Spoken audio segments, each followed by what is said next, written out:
this organization that was formed in 1922 in USA, and this was in times of racism against not only the American blacks but also all the Mediterranean ethnicities that were living in America, and this was an organization that wanted to promote the Greek culture and show American people what is the Greek civilization. So, and now it has branches all over Europe, and we formed one. You can also be in contact if you want to become part of this. Most of the Greeks have heard the term Achepa from the hospital Achepa in Thessaloniki, and this is because this organization funded the whole the building of this hospital. So, as Yannis mentioned, I'm not a historian. I'm not a law professor. But I'm a doctor. But I have been working in the last 25 years promoting the recognition of the Pontian genocide. I'm very glad that we have today an English speaking representative, and we are not just Greeks alone.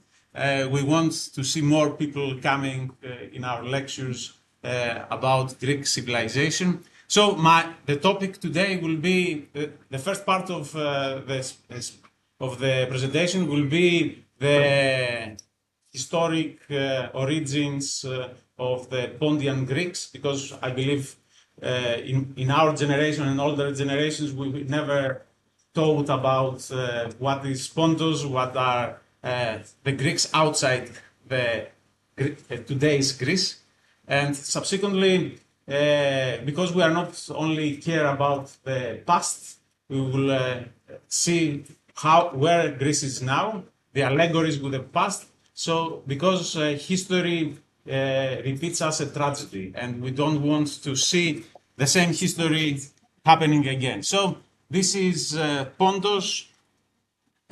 You can see Εύξηνος Pontos is a euphemism about for Black Sea, because Black Sea was very rough and many tragedies were happening. People wanted to make it sound nicer and term it as Εύξηνος Pontos, that in Greek means the welcoming sea. Pontos means sea. So Pontos is an area, this area, that now Turkey, that is bordering to Georgia and up to Sinope here.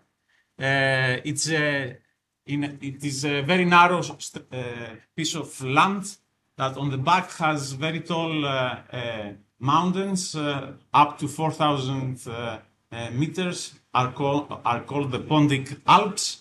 And this isolates this part of the Black Sea land from the central Minor Asia. But somebody will think how Greeks went there. So during the first Greek colonization, 1,000 years before Christ, because of the increase of population in all the Greek cities, and also Greeks have always been very good traders, and with their ships they wanted to expand and colonize other areas. So this was the first wave of Greek colonization, founding city-states in the Western Minor Asia, now Turkey, and founding all these cities.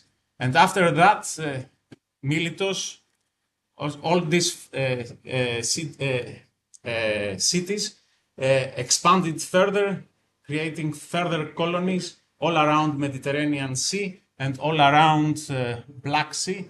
All these dots, you can see, these are all Greek cities founded back then. Even Nice, Mykia, was a Greek, is a city that was founded from Greeks. You can see here all southern Italy, Magna Graecia is full of Greek cities, and all over the Black Sea, where is now Ukraine and Russia and Romania, Bulgaria, were Greek cities. So Miletos founded Trapezus. Now, yeah. So this was a colony of the colony, and this is around 700 BC. Subsequently, you know, big empires came. Alexander the Great came and expanded the Greek civilization, the Greek language to huge areas further. And but you can see here that the region of Pontos was not under the Alexander the Great empire, and this is because the terrain, as I told you, was very rough. He didn't spend any energy to fight for these areas. There were Greek-speaking populations there. And subsequently, because Alexander the Great lived for very short, he died at 32. Afterwards, all this big empire was fragmented in the Hellenistic kingdoms. And one of these was the kingdom of Pontus from 280 BC to 62 after the birth of Christ. And you can see here the expansion started with Mithridates the Great, and had all these territories. Again, you can see all these former Greek colonies were now for almost 2.5 centuries, were under the kingdom of Pontus. That was a hybrid state with Greek civilization, and many other Anatolian tribes. There were not only just Greeks, but the Greek language was the language, the language of science, the language of arts, the language, and mainly was after this time was the language of holy books, of religion, of Christianity. All the holy books of Christianity were written in Greek language. Subsequently, this kingdom of Pontus was the main rival in the eastern part of this area of the Roman Empire, was captured 60 years AD, and subsequently all these areas became part of the Roman Empire. And after the split of the Western and Eastern Roman Empire, the eastern part were still speaking Greek, had the Greek civilization at the core of its mentality. And Greek civilization thrived there for centuries. Up to here we come on the Fourth Crusade, when Constantinople was captured by the Western forces, and only few states were left that were descendants of the Byzantine Empire. One of these, as you can see here, was the Empire of Trabzon. Because again, because of the geography, because of the rough terrain, this could be formed there and was hard to capture.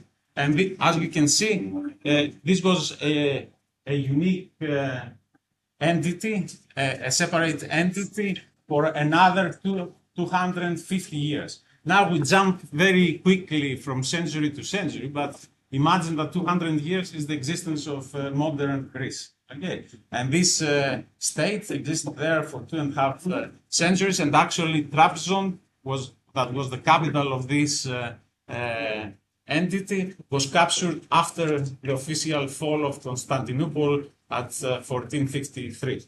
So this existed even after the Byzantine Empire.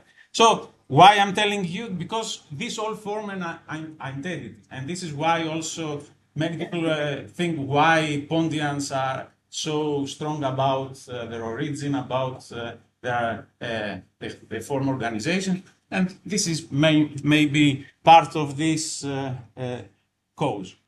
Subsequently, all these areas, you can see almost the same empires come and go under different rules. Now we have Ottoman Empire, and that captured almost the same areas under different rules. And and Pontos was part of this. Actually, the Silk route, ο δρόμος του μεταξιού, one of the branches was branching to the port of Trabzon. So, Trapezunda was one integral part of the Silk route, and also was very close to where now are all the oil reserves, and this was also part of why the genocide and all these atrocities happened. So the Greeks, towards the end of 19th century, 20th century, there was a significant economic recovery led to demographic and cultural flourishing. So always economic flourishing economically, financially leads also to improvement in science and population-wise. And you can see here that from 1865 to early 20th century, the population almost tripled. Okay. And also in this area, from education and civilization also flourished. From 1860, 100 Greek schools. 1999, before the catastrophe, were almost 1,400 Greek schools. So all my grandparents were born in Pontus. They were Ottoman Empire citizens. And they came back to Greece almost, they were about 10 years of age.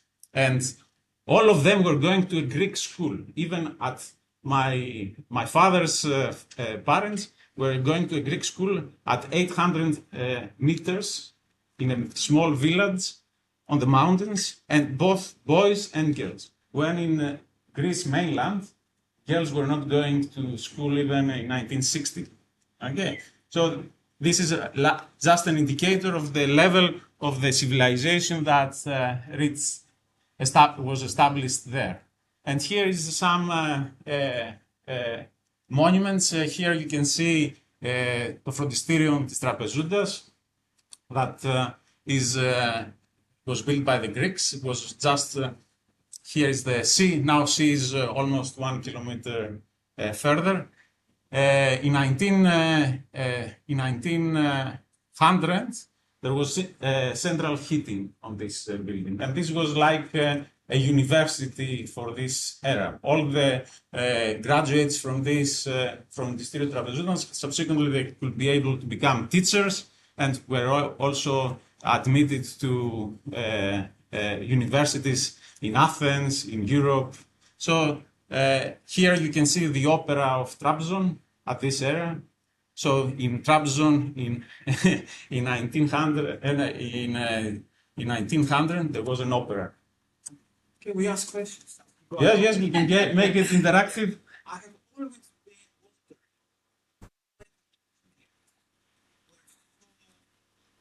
fostering the desire in education. Because of this, because they were part of this civilization for thousands of years, and also they understood what education means and how this is connected to the survival of a group, survival of a nation. Here you can see this is the villa of Kapagiannidis. Now is Ataturk villa. Okay. Kapagiannidis in Trabzon at this era there were 4 banks. Okay, 3 of them were under Greek hands. Okay, so 3 out of 4 banks were under Greek influence, and this was. This had also central heating in 1920.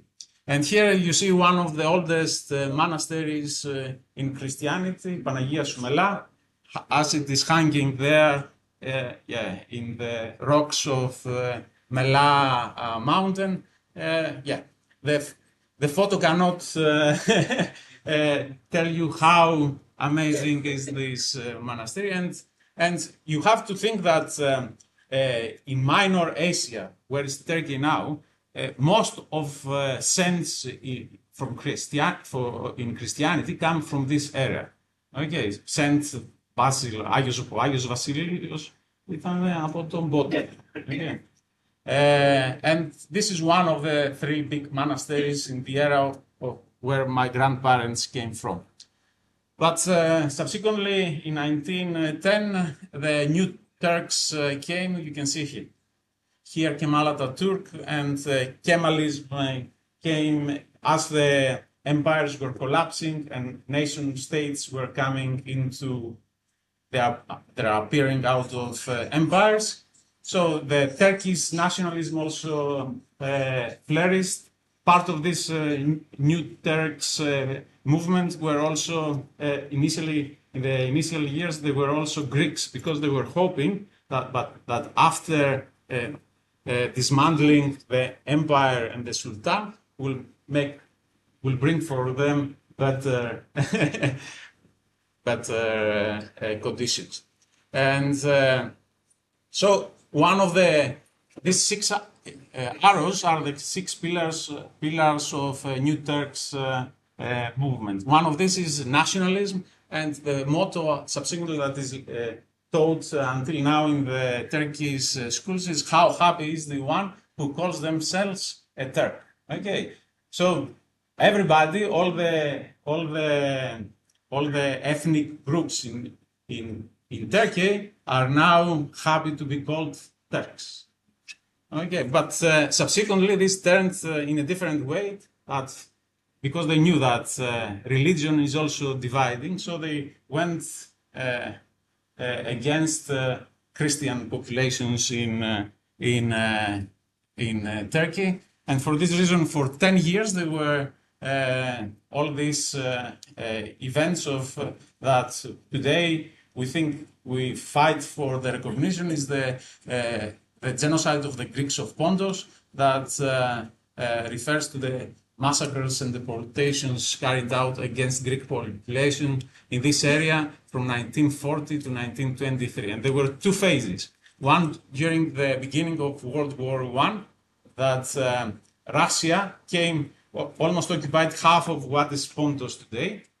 Trabzon was under Russian occupation, and for this reason, the main killings and massacres were occurring in the western Pontus, Sinope, Bafra, but subsequently when the Russians withdrew from Trabzon, this also expanded in the eastern Pontus.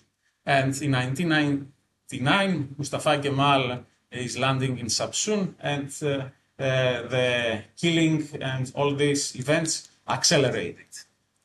So this guy is Raphael Lemke, is the founder, is the father of the term genocide. Okay, he's the father of the definition of the genocide. He's a Polish-Jewish lawyer that actually after World War II, and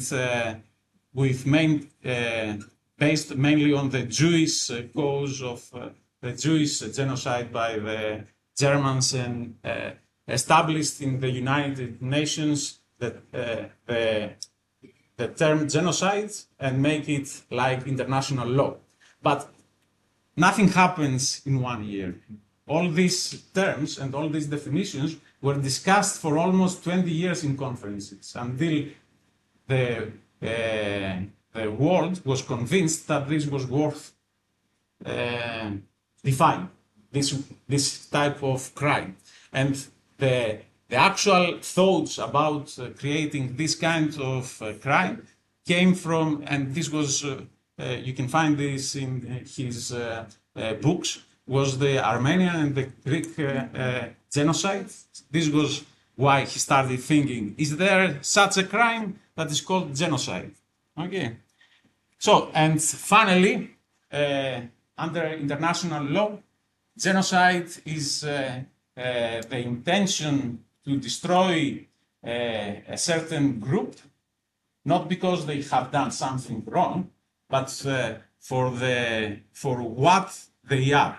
Okay, for the fact that they are different from somebody else. And any of these actions, when you intend to eliminate a certain group, either that is different by religion, ethnicity, or any other special characteristic, consists of genocide. Doesn't have to be all of them.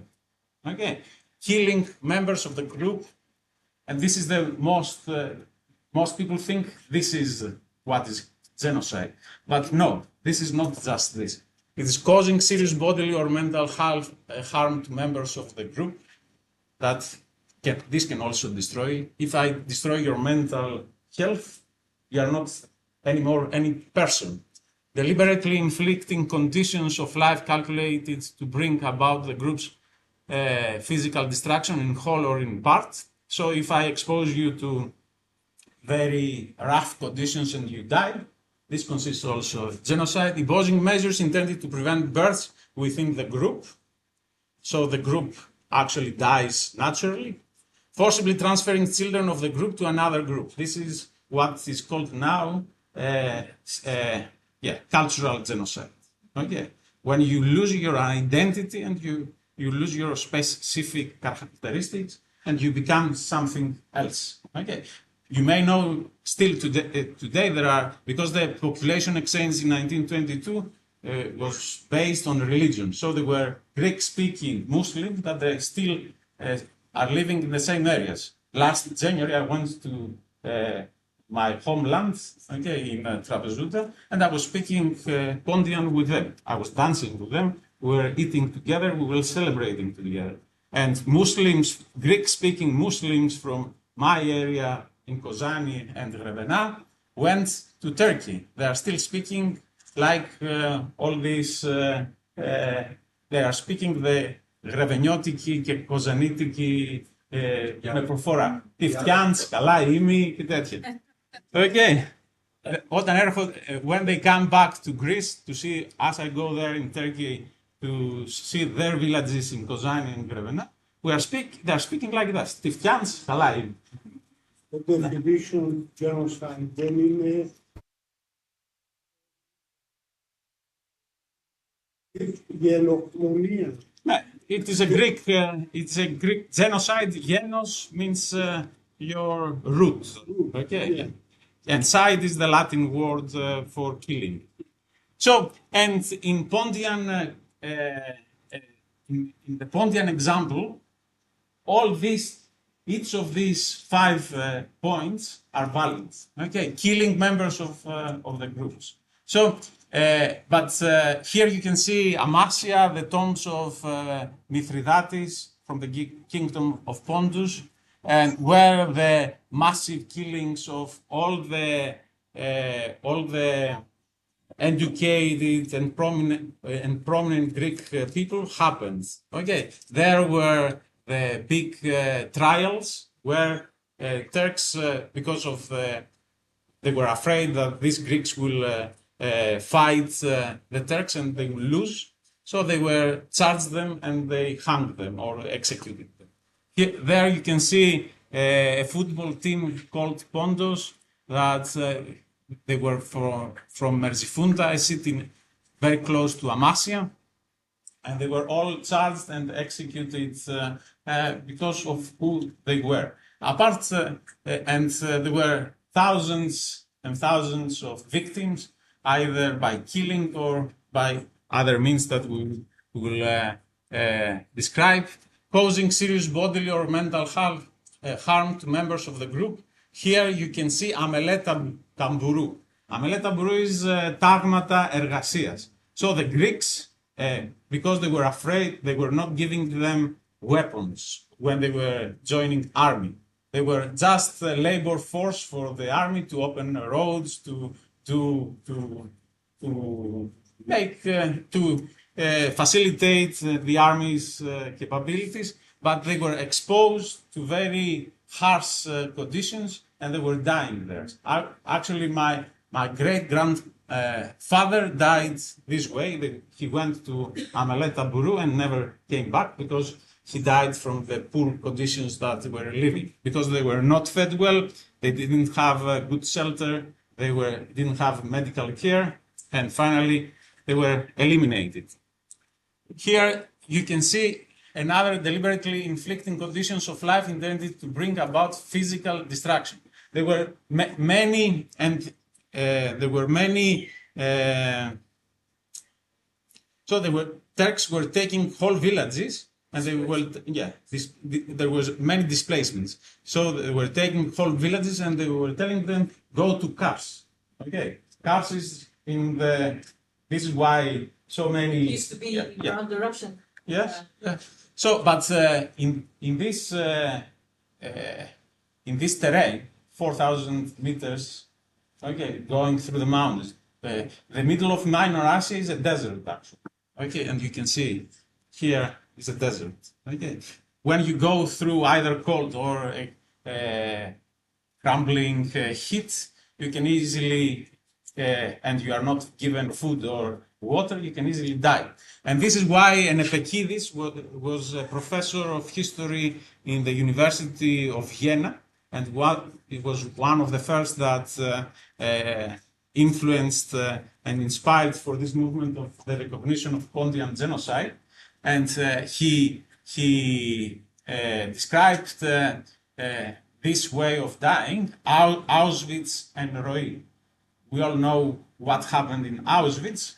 Germans are very good in industry, so they industrialized the process. Here, Turks were much more clever, and they made seem that this is natural, and we don't have any. You don't need to blame us. Okay, this was because they just died as they were walking. Okay, so and. Auschwitz and Roi means Auschwitz as you walk. Okay.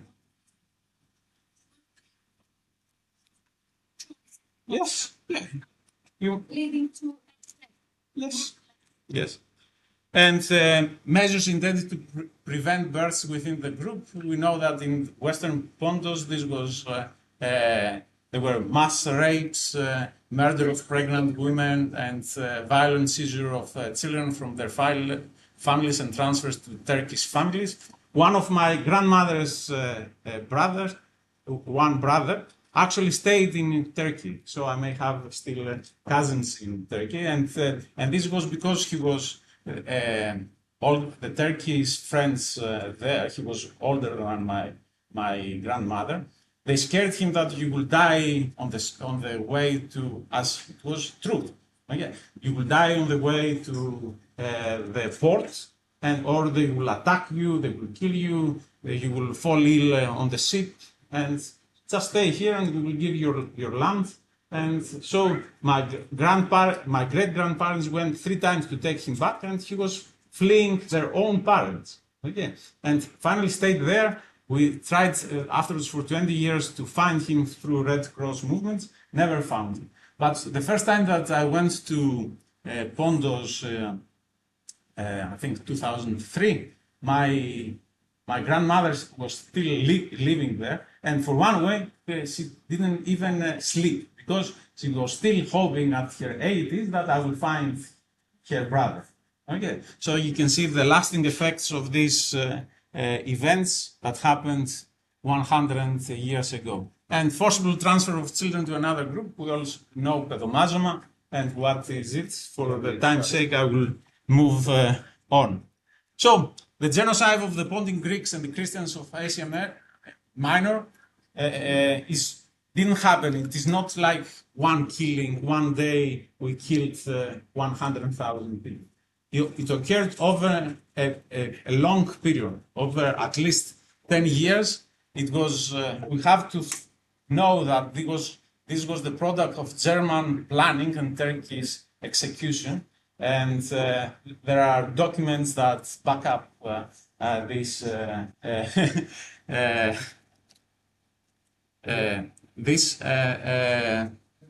And actually, the Germans were actually, this was the first experiment, as I told you, even Lemkin established his definition on this crime, and afterwards Germans took it on another level and they eliminated Jewish people.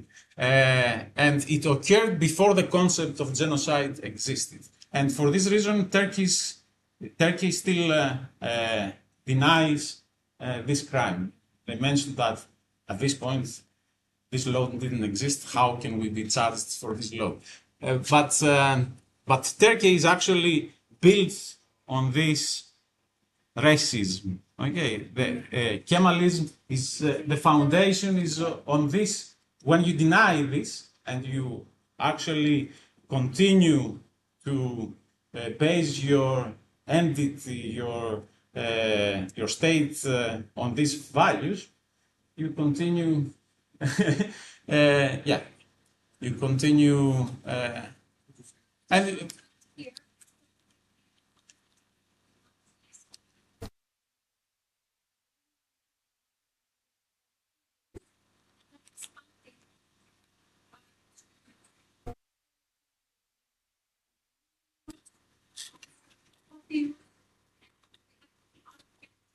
Assyrians.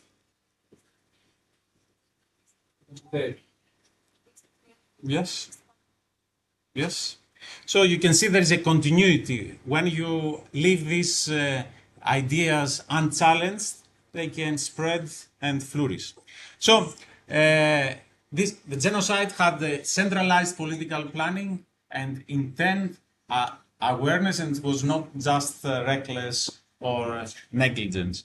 So actually, in these 20 years of preparation of presenting this idea of founding this law about genocide, Lemkin discussed once with one of the prominent law professors in one of the conferences, and he was asking, how can we make this a crime? And the other guy was arguing and was giving an example, because violence is still, governments have the luxury of exerting violence and power. Okay. And at this point, even men can exert violence, and even they can kill their wife, their children without being challenged. Okay. So and the analogy that he gave, that this is not pragmatism, was that consider a farmer who owns a flock of chickens. He kills them, and that is his business. If you intervene, you are trespassing. So you cannot, he was claiming that all these governments, empires, they have the right of death and life on their citizens, and you cannot intervene there. You cannot make a law to and intervene. This is trespassing, and I believe being in UK, you can understand what is trespassing. Yeah. So, but this is so. Laws and societal norms are not physical rules. It is rules, made by human beings, and this is based on the way that we think. So when I was preparing initially this presentation, I was at one time I thought, so how is Greece now? What we face at the moment, and I was just shocked, and I wanted to discuss with you, what do you think actually? Because it is good to blame Turks about what happened there, and it is we need to see what Hellenism, what challenges Hellenism is facing nowadays, and how you can survive the new century. So.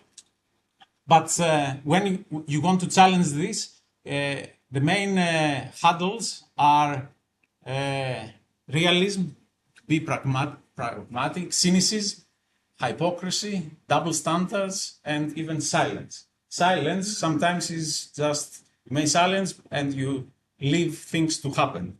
So I want to share with you some thoughts about allegories and implications for the present and the future, and how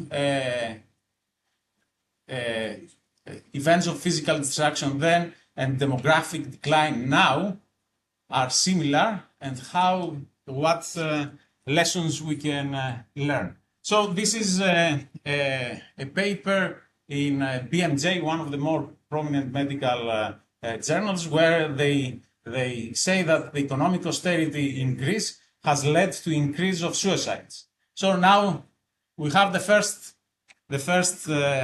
category of crime related to genocide, killing members of the group. Now, with suicide, you don't kill anybody. He goes and kills himself. But the reason is that he doesn't have proper care, or he doesn't find the conditions are so bad that finally his depression becomes worse and finally kills himself.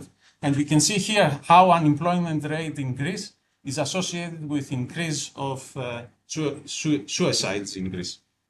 And here you can see from another prominent journal, Lancet, is one of the highest impact factor journals in medicine. You can see how mortality from all cause in Greece, Cyprus, and Western Europe has increased. And you can see after 2010, after the financial crisis, you can see how in Western Europe has increased also here. But in Greece, this has been exponential. Okay, you can see how social measures lead to increased mortality. And here is you can see a unique pattern in modern history. So since Second World War, we have seen a continuous increase in life expectancy in all countries in Western civilization. But now we see a rapid decline. And this is the first time that this has been observed. You see how struggling socially, and Yanis will know this better than anybody, leads to a decrease in life expectancy.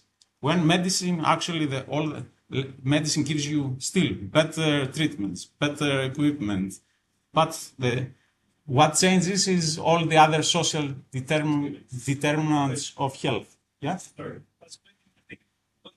sickness. This is the study back in the 20s. That's about after COVID. Yeah. So what do you think now?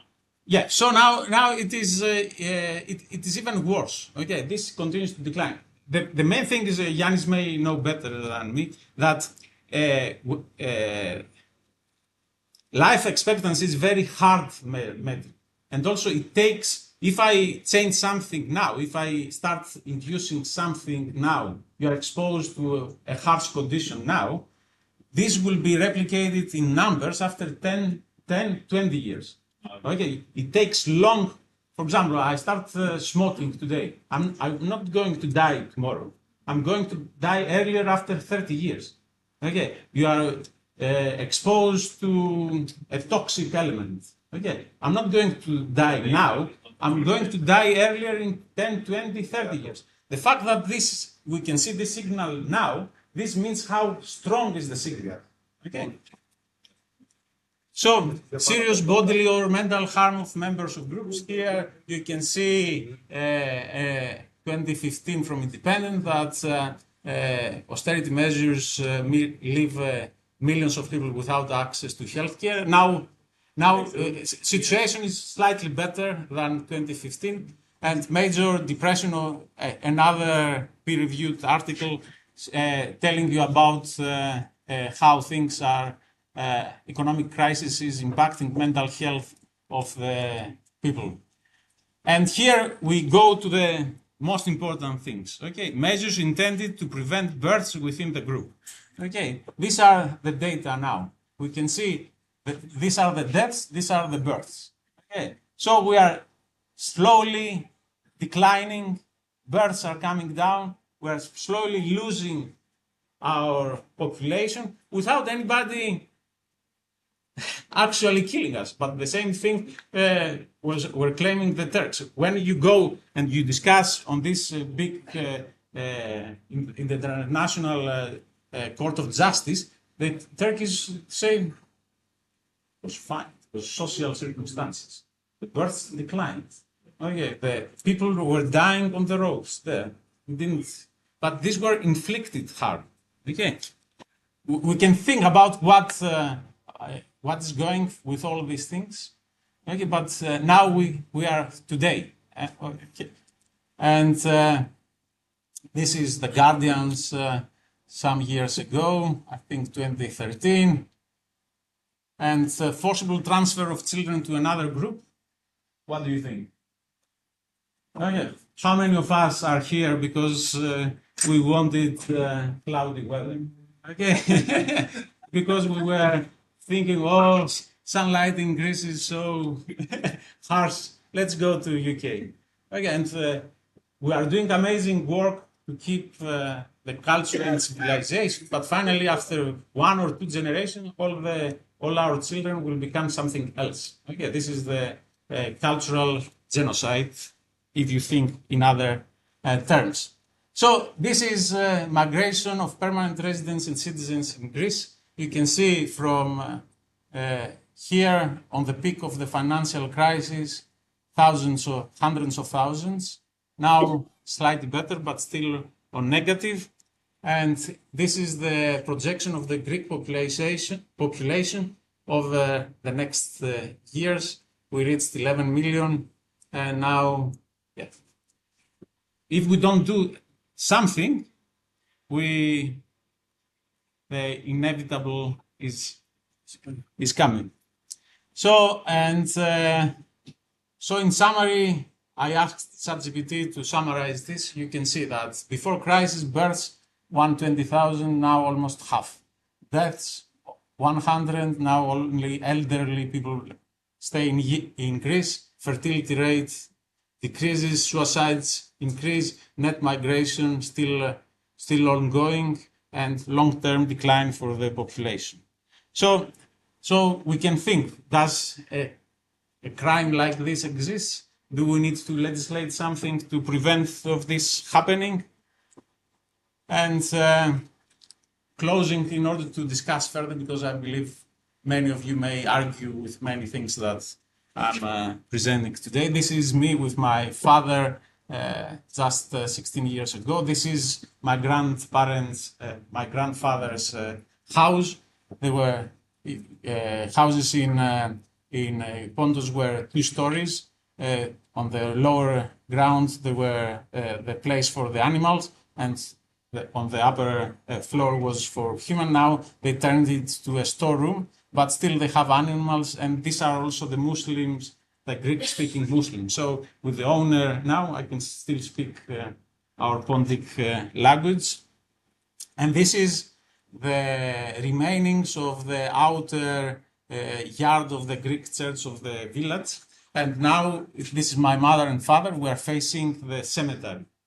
So when I went there, it was just a shocking revelation for me. When I was facing these holes, because they dug all the graves in anticipation of finding gold coins, so everything was dug many years ago, but still the ground was uneven. Okay, so when I felt there, I felt that for 2,500 years, all my progeny μου are buried there. Only my grandfather and grandmother is buried in Greece. All my relatives are buried there. So where I'm from? Okay, where I'm from? I'm from there. I'm from Greece. I'm from UK. Where are my children from? Okay. So this is the ongoing.